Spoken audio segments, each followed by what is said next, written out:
when I left special operations, I kind of had this identity crisis, which you hear about all the time in military, law enforcement, fire service. Um, you attach, and it happens to it's a human being thing. You attach your identity to this thing that you do for a long, very, very long period of time. And then you leave that thing and you're like, well, shit, who am I? And especially in my community, like I was a Force Recon Marine, I was a Marine Raider in special operations. I did this thing for 12 years.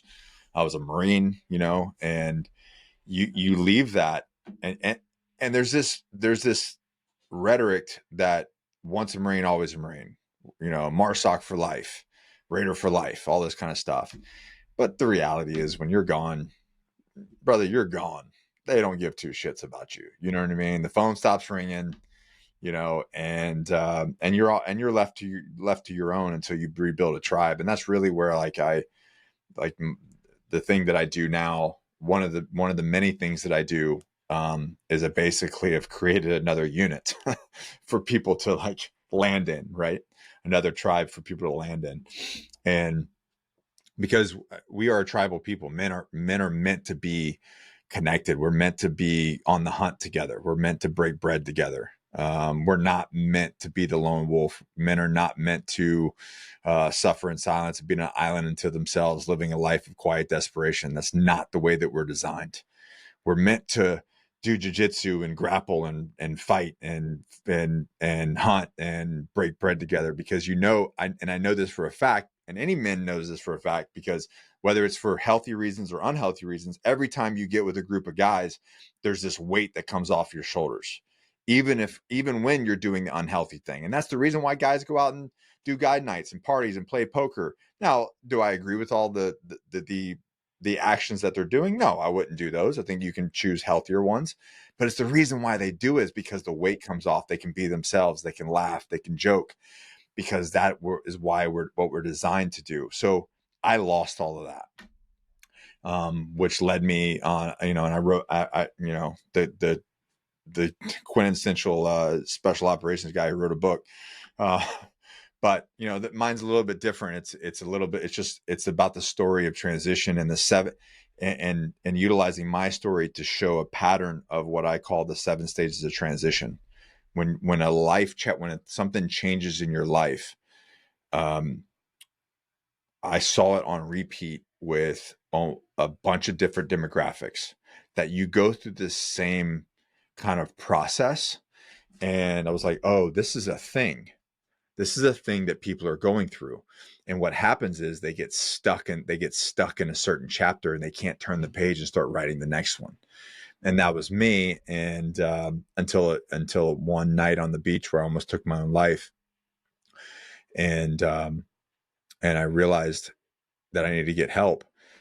And through that, and then kind of telling that story, people started to reach out to me, and I was like, oh, this is a more of a thing. And that's really where it came down to. And then over the years, the more that you help people, you kind of like it empowers you. The more you see people win, it's almost addicting to, you're like, oh shit, when I help someone and that changes their life and they become more successful, it is the best gift that you could ever receive. It really is. When you start like you're down and out, go help 3 people. You're depressed, go help 3 people. It will completely change your brain. It is the most amazing thing ever. So I really just got addicted to it. And then I got addicted to like humanity and just serving humanity. And it was something that there was a book. That's so silly. I'm gonna pull it up for you. A mentor of mine. You ever seen this book? Where Will You Be in 5 years? No. So first of all, for the guys out there worried about books, don't worry about it. It's a book that looks like, I don't know if this is audio or video. It'll be both. Yeah. Guys, go check this out on the video. It's not really complicated. It's a lot of big things in here. You know what I mean? So it's book written for men. Yeah, it's a book for men. So, and I don't really necessarily believe like, where will you be in 5 years? That's not really the point of the book. It's really to ask some questions to yourself that maybe you're not asking yourself. And through this book I read in 2018, I learned my personal mission statement, because it gets you to ask these questions. And I learned in 2018, I learned that my mission was to inspire, educate, and motivate others to live a more healthier and successful life. Now, Frank, I was not doing that in 2018. Now, I was in a capacity, but not in a business aspect, right? I was doing other things. I had 7 different businesses. I was a serial entrepreneur, and I'm looking at it going, okay, that's strange, but that's what I gravitated toward. As I went through this checklist and asking questions, that's what I landed on. And through my past and whatnot, and then come to find out, fast forward, that's exactly what I do. So going back to your question, why do I help? Why does this happen? And I wear this thing right here. This was given to me by a friend. He got it on Everest, and by a Sherpa, and he gave it to me when we did a podcast together. And I wear it now, not for any, like, people are like, oh, are you like religious or something, or Buddhist or something? I'm like, no, not even close.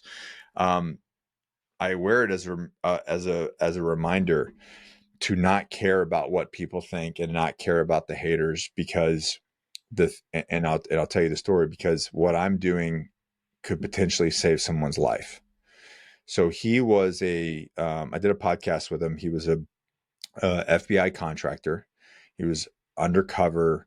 I mean, the story is wild. If you look up FBI contractor podcast on my channel, he was doing he was undercover in Muslim countries, posing as a Muslim, leading prayer, and then doing, like, basically serving people up for target packages. And if you ever worked and lived in a Muslim country, they can spot a fake from a million miles away. And he was doing a very good job. Well, he did that for a long period of time, came back to the States, was done doing that, and found him. And he was all undercover work, so he wasn't in the military. So when he got done, he didn't have any network. He didn't have a community. He didn't have a title, right? He was an undercover guy. So he was really left alone, and it took a toll on him. And he planned his suicide, rented a hotel, got a body bag from the morgue, penned a note to it with his ID card, wrote a note and left it on the counter saying, apologizing to the maid for finding him, just said, call 911. Went downstairs to get a cup of coffee, and by fate, and dude, I don't even know how this happened. Like, I self-published my book. I don't have like a big publisher. We self-published, ran ads through my business, and my book was in the coffee shop. He got a copy of it, read it cover to cover, decided to not kill himself and to get his hormones checked based off my book. Found out that his estrogen was through the roof, testosterone was crashed, was depressed. Said, okay, let me give this a chance, because he resonated with my story, because my story is everybody's story. It's not special. Like, we're no special butterflies. We think we are, but we're really not. We're all just living the same thing. We just don't talk about it. And got on TRT and completely changed his life. I didn't even find this out from this guy. He met the CEO of the medical clinic that I work with, that I'm a managing partner of. And I got a call from my friend, Sydney Gordon, saying, hey, do you know this guy? I'm like, no, I don't know. He's like, let me tell you what just happened. So he tells me the story, and I'm like, what the hell? So he gives me the number, and I call this dude, and I'm like, hey man, it's Nick. He's like, hey, what's going on? And we connect, and he tells me the story, and I'm like blown away. So when he came down and did the podcast, he gave me this, and now and this was years later. So I never talked to this dude. So by me doing what I was supposed to be doing, by me telling the story, by me writing the book, saved some dude's life. that I don't even know. So it's a constant reminder that my actions and the things that I'm doing, regardless of the hate, regardless of the negativity, we can get biblical on that shit. But doing that is saving someone's life that you don't even realize.